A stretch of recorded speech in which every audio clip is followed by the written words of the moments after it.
جب ہم لڑکپن میں پوٹھوہار جیسے دشوار گزار دیہاتی علاقوں میں کتوں کا شکار کھیلا کرتے تھے تو کبھی سوچا بھی نہ تھا کہ بڑھاپے میں یہ کہانیاں کسی رسالے کے لیے لکھنی بھی پڑیں گی۔ اگر پتہ ہوتا تو ڈائری لکھتا رہتا، لیکن اب محسوس کرتا ہوں کہ مجھے ڈائری کی ضرورت نہیں رہی۔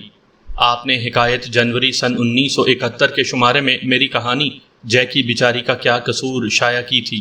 میں نے اپنی ہی لکھی ہوئی کہانی پڑھی تو اس دور کا ایک ایک منٹ یاد آ گیا جب ہم کتوں کے ساتھ کتوں کی رفتار سے پا پیادہ کھڈ نالے اور اونچی نیچی ٹیکریاں پھلانگتے گیدڑوں، خرگوشوں اور بھیڑیوں کے پیچھے ہی بھاگا کرتے تھے۔ کبھی کبھی اس دور کو یاد کرتا ہوں تو کئی واقعات فلم کی طرح ذہن کے پردے پر نظر آنے لگتے ہیں۔ ایسی فلم دیکھ کر مجھے آج کل کی فلمیں دیکھنے کی ضرورت محسوس نہیں ہوتی۔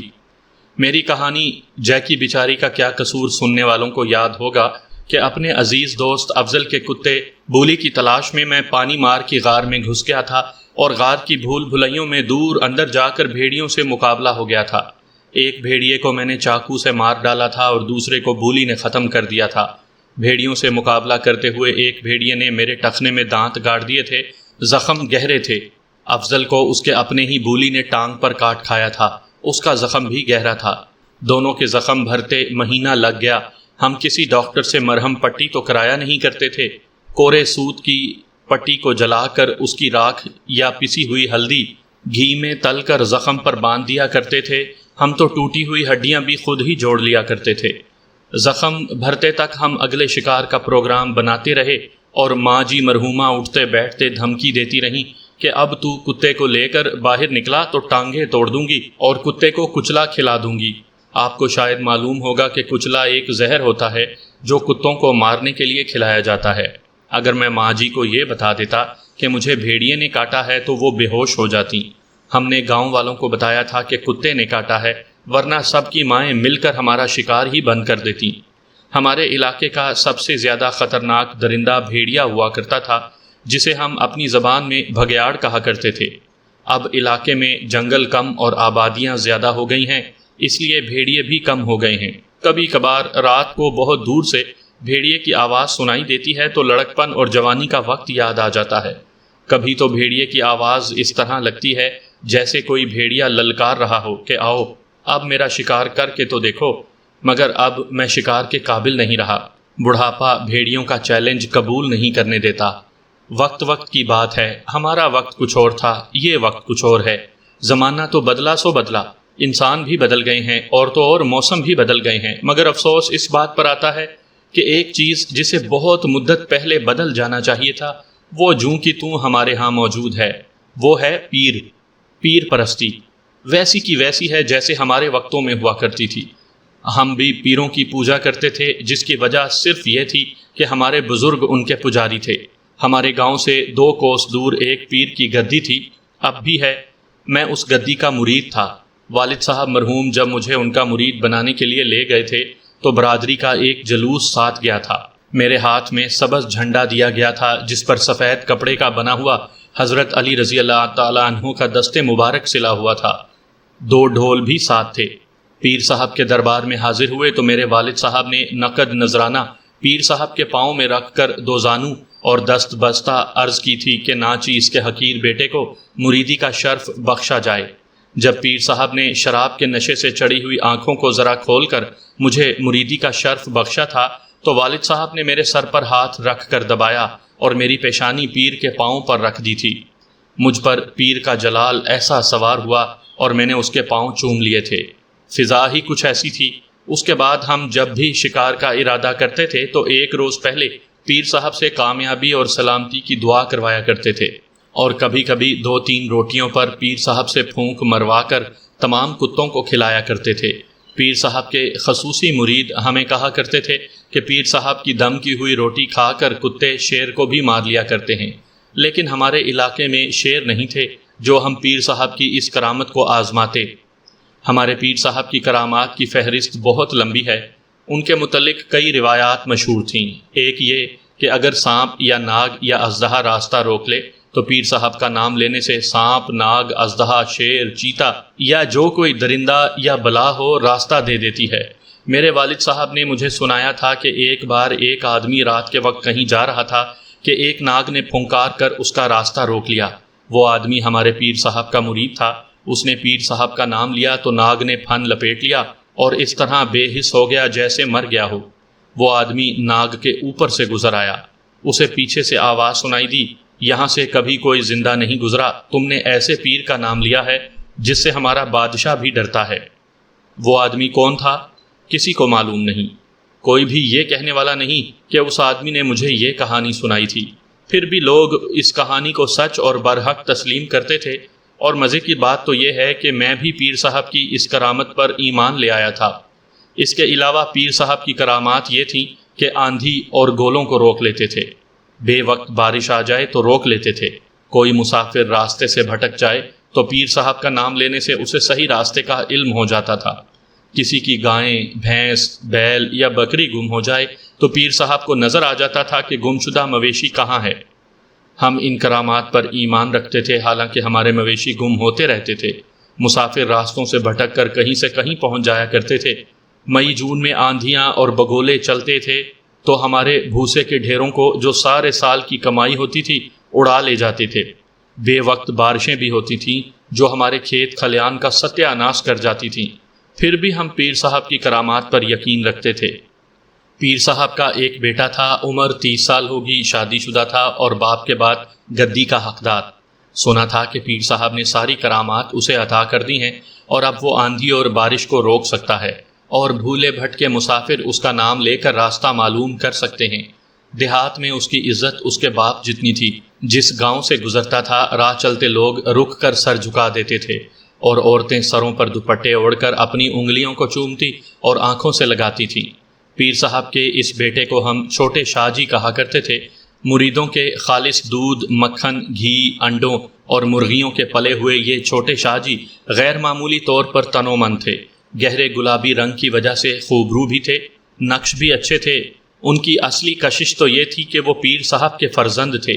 اس فرزند نے جب پر کھولے تو معلوم ہوا کہ خدا نے انہیں ایک اور کرامت بھی عطا کر دی ہے، وہ تھی بے اولاد عورت کو اولاد دینا، مگر وہ تعویذ خاوند کو نہیں بیوی کو دیا کرتے تھے۔ اور یہ بھی پتہ چلا تھا کہ وہ رات کو چلا کرتے تھے تو سائل عورت کو بھی ساتھ رکھتے تھے تاکہ چلے کا اثر اس کی رگوں میں اتر جائے۔ ہم نے ان کا یہ کرشمہ دیکھا تھا۔ ہمارے گاؤں کے قریب ہی ایک عورت 9-10 سال سے بے اولاد تھی۔ وہ چھوٹے شاہ جی کے پاس جانے لگی تو اسے خدا نے بچہ عطا کیا تھا، جس کا ہر ایک نقش چھوٹے شاہ جی سے ملتا جلتا تھا۔ پھر یہ عورت شاہ جی کے دروازے پر ہی بلکہ دروازے کے اندر بیٹھی رہتی تھی۔ اس کے بعد چھوٹے شاہ جی عورتوں میں مقبول ہو گئے، اور عورتیں جب ان کی کرامات بیان کرتی تھیں تو یوں معلوم ہوتا تھا جیسے چھوٹے شاہ جی کوئی فرشتے ہیں جو عورتوں کو اولاد دینے کے لیے آسمان سے اترے ہیں۔ پھر بھی گاؤں میں چند عورتیں ایسی غیرت والی تھیں جو چھوٹے شاہ جی کے پاس ایک ہی بار گئیں اور کانوں کو ہاتھ لگاتی واپس آ گئی تھیں۔ وہ بڑے پیر صاحب کو تو مانتی تھیں، چھوٹے شاہ جی سے گھبراتی تھیں۔ اس تنومند انسان کی حالت اب یہ تھی کہ باہر نکلتا تھا تو بدمست سانڈ کی طرح چلتا تھا۔ کوئی نوجوان لڑکی نظر آ جائے تو اس کی آنکھیں چڑھ جاتی تھیں۔ وہ بھی ہماری طرح شکار کا رسیا تھا۔ فرق یہ تھا کہ ہمارے پاس کتے تھے اور اس کے پاس ایک باز اور ایک شکرا تھا۔ شکار کے معاملے میں ہمارا اس کے ساتھ کوئی تعلق نہیں تھا۔ باز اور شکرے کا شکار دلچسپ ضرور ہوتا ہے، لیکن اس میں کتوں کے شکار کی طرح بھاگ دوڑ نہیں ہوتی۔ باز کو کسی درخت پر بیٹھی ہوئی فاختہ دکھا کر چھوڑ دو تو باز جا کر اسے دبوچ لیتا ہے۔ کبوتر اور فاختہ کی عادت یہ ہے کہ باز یا کوئی اور پرندہ اپنے اوپر جھپٹتا دیکھ لیں تو آنکھیں موند لیتے ہیں اور بے رحم پنجوں میں دبوچے جاتے ہیں۔ وہ اڑتے اس صورت میں ہیں جب باز یا شکرا دور ہو۔ باز کا شکار اس وقت دلچسپ اور مشقت طلب ہوتا ہے جب اسے بھاگتے خرگوش پر چھوڑا جائے۔ ایک بار اس نے ہمارے ساتھ شکار پر جانے کی خواہش ظاہر کی تھی، لیکن ہمارے ساتھ گیا کبھی نہیں تھا۔ پھر ایک ایسی واردات ہو گئی کہ چھوٹے شاہ جی کے متعلق ہمارا ایمان متزلزل ہو گیا تھا۔ میں اپنے ایک دوست کے ساتھ کسی دوسرے گاؤں سے واپس آ رہا تھا۔ ہمارے علاقے کے خد و خال کچھ عجیب سے ہیں، کھڈ نالے بہت ہیں اور اونچے نیچے مٹی کے ٹیلے ہیں، انہی میں سے راستے گزرتے ہیں۔ ہم دونوں گاؤں کو آ رہے تھے کہ ایک ٹیلے کے پیچھے سے کسی عورت کی اس طرح کی آواز آئی جیسے اسے کوئی زبردستی چھیڑ رہا ہو۔ ہم رک گئے، عورت کی گھبرائی ہوئی آواز پھر سنائی دی، خدا کی قسم شاہ جی، میری شادی نہیں ہوئی، میں کنواری ہوں، شادی شدہ ہوتی تو اور بات تھی، پھر اس کی آواز گھٹنے لگی۔ ہم دونوں دوڑ کر ٹیلے کے پیچھے گئے۔ دنیا کی نظروں سے اوجل ہونے کے لیے وہ بڑی اچھی نشیبی جگہ تھی۔ ہم نے دیکھا کہ چھوٹے شاہ جی کسی دوسرے گاؤں کی ایک نوجوان لڑکی کو اپنے مضبوط بازوؤں میں جکڑے ہوئے اسے زمین پر لٹانے کی کوشش میں تھے۔ اگر شاہ جی کی جگہ کوئی اور ہوتا تو ہمارے لیے یہ فیصلہ کرنا مشکل نہ ہوتا کہ اس شخص کے ساتھ کیا سلوک کرنا چاہیے، مگر وہ شاہ جی تھے جن کی کرامات کے ہم قائل تھے۔ ہمیں دیکھ کر شاہ جی جھینپ گیا اور لڑکی کو چھوڑ کر اپنے اوپر جلالی کیفیت طاری کر کے بولا، بدبخت لڑکی، یہ ڈر رہی ہے کہ میں اس کے ساتھ بدکاری کرنے لگا ہوں۔ میں ادھر سے گزر رہا تھا کہ مجھے 2 چڑیلیں نظر آئیں۔ ایک کہہ رہی تھی کہ اسے لے چلو، میرے قریب تو وہ آ نہیں سکتی تھی۔ میں نے ادھر ادھر دیکھا کہ وہ کسے اٹھا لے جانا چاہتی ہیں۔ مجھے یہ لڑکی نظر آ گئی۔ میں نے دوڑ کر اسے پکڑ لیا اور دونوں چڑیلیں آگے نکل گئیں۔ اگر میں اسے پکڑ کر گرا نہ لیتا تو چڑیلیں اس کی گردن اتار کر لے جاتی۔ سیدھی سادی دیہاتی لڑکی نے شاہ جی کی بات سنی تو خوف کے مارے اس کی آنکھیں کھل گئیں اور وہ ادھر ادھر اس طرح دیکھنے لگی جیسے ہر طرف چڑیلیں نظر آ رہی ہوں۔ اس کے آنسو نکل آئے۔ شاہ جی نے ہمیں حکم دیا کہ اسے گھر چھوڑاؤ، بدبخت ڈرتی ہے۔ شاہ جی کا گھوڑا ذرا پرے کھڑا تھا۔ وہ پھنکارتا ہوا گھوڑے کی طرف چل پڑا اور ہم دونوں اسے گاؤں تک لے گئے، مگر لڑکی کے دائیں گال پر دانتوں کے لال سرخ نشان دیکھ کر میں سمجھ نہ سکا کہ یہ دانت چڑیل کے تھے یا شاہ جی کے، اور مجھے یہ بھی معلوم نہیں تھا کہ جب اس کمسن کنواری لڑکی کے گال پر گھر والوں نے دانتوں کے نشان دیکھے ہوں گے تو اس پر کیسے کیسے شک کر کے اسے کس بے دردی سے پیٹا ہوگا۔ اور یہ تو مجھے یقین تھا کہ لڑکی کی اس بات کو کوئی بھی سچ نہیں مانے گا کہ یہ دانت شاہ جی کے ہیں۔ میں نے جب یہ سوچا تو لڑکی کو ہم نے اس کے گاؤں سے دور ہی چھوڑ دیا اور اسے تسلی دی کہ ڈرنے کی ضرورت نہیں، اب وہ چلی جائے۔ مجھے ڈر تھا کہ ہمارے ساتھ دیکھ کر کوئی اس پر شک نہ کرے۔ وہ سارا راستہ روتی رہی تھی اور اس نے ایک ہاتھ اپنے گال پر رکھا ہوا تھا۔ میرے سامنے اس نے ہاتھ ہٹایا تو اس کے ہاتھ پر خون لگا ہوا تھا۔ اپنے ہاتھ کو دیکھ کر وہ اور زیادہ رونے لگی اور روتی ہوئی اپنے گاؤں کو چل پڑی۔ اس نے جاتے جاتے کہا، جس نے میری عزت پر ہاتھ ڈالا ہے اسے اللہ کوڑی کر کے مارے گا۔ کتنی حیرت انگیز بات ہے کہ ایسے پسماندہ لوگوں میں جو پیروں کو خدا مانتے ہیں، ایک لڑکی ایسی بھی تھی جو پیر کو بد دعا دے رہی تھی۔ میں نے اپنے دوست سے کہا، اب دیکھو خدا سچا ہے یا یہ پیر اور اس کا چھوٹا شاہ جی۔ وہ چلی گئی تو میں اور میرا دوست بہت دیر چپ چاپ رہے۔ غالباً میری طرح وہ بھی سوچ رہا تھا کہ کیا یہ شاہ جی بدکار نہیں؟ اگر وہ بدکار ہے تو ہم بے غیرت ہیں۔ میرا دوست بول ہی پڑا، کہنے لگا، سابو، میں اس کافر کو جتانا چاہتا ہوں کہ تم شاہ نہیں بدماش ہو، اور اگر تم نے ہمارے گاؤں کی کسی لڑکی کو بری نظر سے دیکھا تو تمہارے باپ کو تمہاری لاش بھی نہیں ملے گی۔ تم کیا سوچ رہے ہو؟ میرے منہ سے بے اختیار نکل گیا، میں سوچ رہا ہوں کہ اسے کس طرح ختم کریں اور لاش کہاں غائب کریں۔ غصے سے میری آواز کانپ گئی۔ میں نے کہا، اسے شکار پر ساتھ لے چلتے ہیں اور کوئی ایسی ترکیب سوچتے ہیں کہ افضل کا بولی اور میرا بلٹیریئر اسے چیر پھاڑ دیں۔ اگر ہمارے کتے یہ کام کر دیں تو ہم مشہور کر سکتے ہیں کہ اس نے کتوں کو مارا تھا، ہم وہاں نہیں تھے، کتوں نے اسے اجنبی سمجھ کر مار دیا۔ میرا دوست سوچ میں کھو گیا۔ وہ کوئی ترکیب سوچ رہا تھا۔ اس نے کہا، بندوبست ہو جائے گا۔ خدا گواہ ہے، آج 35-40 سال بعد وہ لڑکی اور اس کے گال پر شاہ جی کے اترے ہوئے دانت یاد آتے ہیں تو غصے سے میرے دانت بجنے لگتے ہیں۔ وہ اس کی منت کر رہی تھی کہ شاہ جی میں کنواری ہوں۔ آج ایسے محسوس ہوتا ہے جیسے وہ میری کنواری بیٹی تھی۔ وہ گدی آج بھی قائم ہے، بڑا پیر مر گیا ہے، وہ بہت ہی خوفناک موت مرا تھا۔ وہ لڑکی بھی بوڑھی ہو کر مر گئی ہے، مگر گدی زندہ ہے اور گدی کے عقیدت مند زندہ ہیں۔ مجھے ان سے کوئی ڈر نہیں۔ میں اعلانیہ کہہ رہا ہوں کہ یہ گدی گناہ خانہ ہے۔ اگر گدی نشین کو شک ہے تو میرے سامنے بیٹھیں اور میں سارے علاقے کے لوگوں کو جمع کر کے کہوں گا کہ یہ گدی گناہوں کا مرکز رہی ہے اور اب بھی وہاں گناہ ہوتے ہیں، اور اس کا محض وجود ایک ایسا گناہ ہے جس کے مجرم ہم سب ہیں، جو اس کے خلاف کوئی کارروائی کرنے کے بجائے اس کی پوجا کرتے ہیں۔ میں یہ بھی اعلانیہ کہتا ہوں کہ میں نے اپنے ایک دوست کے ساتھ مل کر چھوٹے شاہ جی کو قتل کرنے کا پکا ارادہ کیا تھا، مگر خدا نے یہ کام خود ہی کر دیا تھا اور ہمیں اس نیکی سے محروم رکھا تھا۔ ایسے بدکار آدمی کو قتل کرنے کو میں آج بھی نیکی سمجھتا ہوں۔ میرے اور افضل کے زخم بالکل مکمل طور پر بھر چکے تھے اور اب ہم اگلے شکار کا پروگرام بنا رہے تھے۔ اس واقعے کے بعد شاہ جی میرا دوست بننے کی کوشش کرنے لگا۔ اسے ڈر تھا کہ یہ راز فاش نہ کر دوں۔ وہ مجھ پر اور میرے دوست پر زیادہ ہی مہربان ہو گیا تھا۔ ایک روز اس نے اپنے ہاتھ سے ایک تعویذ میرے بازو کے ساتھ اور ایک میرے دوست کے بازو کے ساتھ باندھ کر کہا، جاؤ اب تمہیں ناگ بھی راستہ دے دیں گے اور بھیڑیے تمہیں دیکھ کر اندھے ہو جائیں گے۔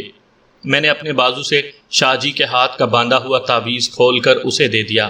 میرے دوست نے بھی تعویذ کھول کر اس کے ہاتھ میں دے دیا۔ اس پر جلالی حالت طاری ہو گئی۔ وہ سمجھ گیا تھا کہ لڑکی کے واقعے کے بعد ہم نے اسے پیر ماننا چھوڑ دیا ہے۔ اس نے ہم پر رعب ڈالنے کے لیے آنکھیں بند کر کے پیروں کی طرح باتیں کی اور یہ بھی کہا، نقصان اٹھاؤ گے بدبختو، یہ تعویذ ببر شیر کو اندھا کر دیتے ہیں۔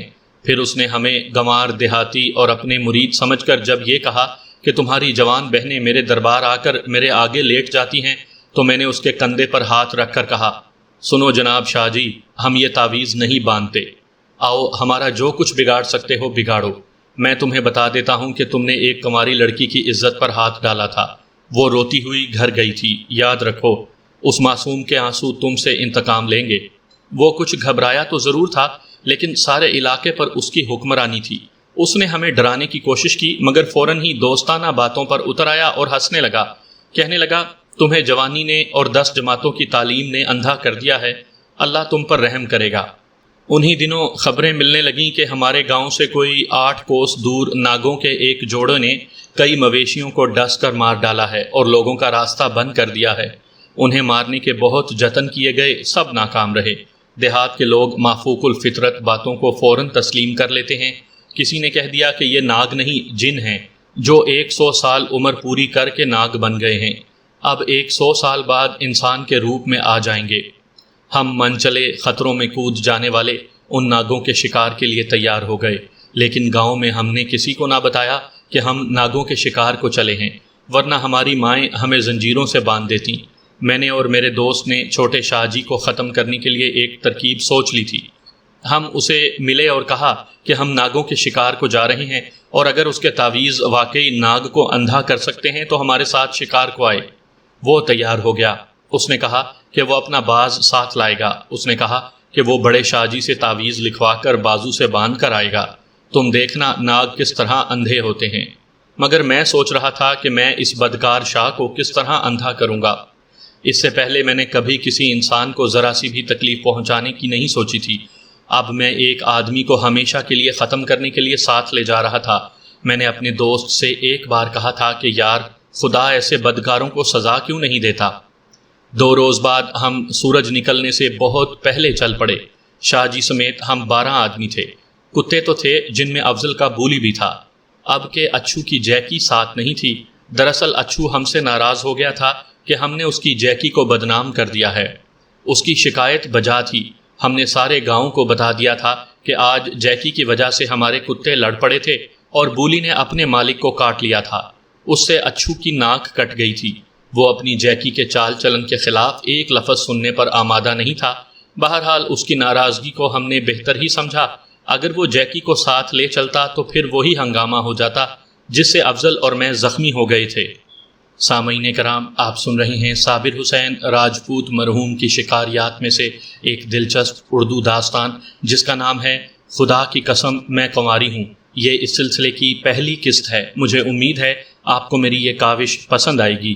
آپ نے اگر ابھی تک میرا چینل کہانی گھر سبسکرائب نہیں کیا تو ابھی میرے چینل کو سبسکرائب کر کے بیل نوٹیفیکیشن آن کر لیجئے تاکہ آنے والی ہر نئی کہانی کی اطلاع بر وقت آپ تک پہنچ سکے۔ ہم سب گاؤں سے نکلے۔ ہمیں شاہ جی کے گھر جا کر اسے ساتھ لینا تھا۔ جب ہم گاؤں سے نکل رہے تھے تو گلیوں میں اور منڈیروں پر سب کی مائیں کھڑی ہمیں گالیاں دے رہی تھیں۔ انہوں نے میرے اور افضل کے زخم دیکھے تھے۔ ان کی گالیاں برحق تھیں۔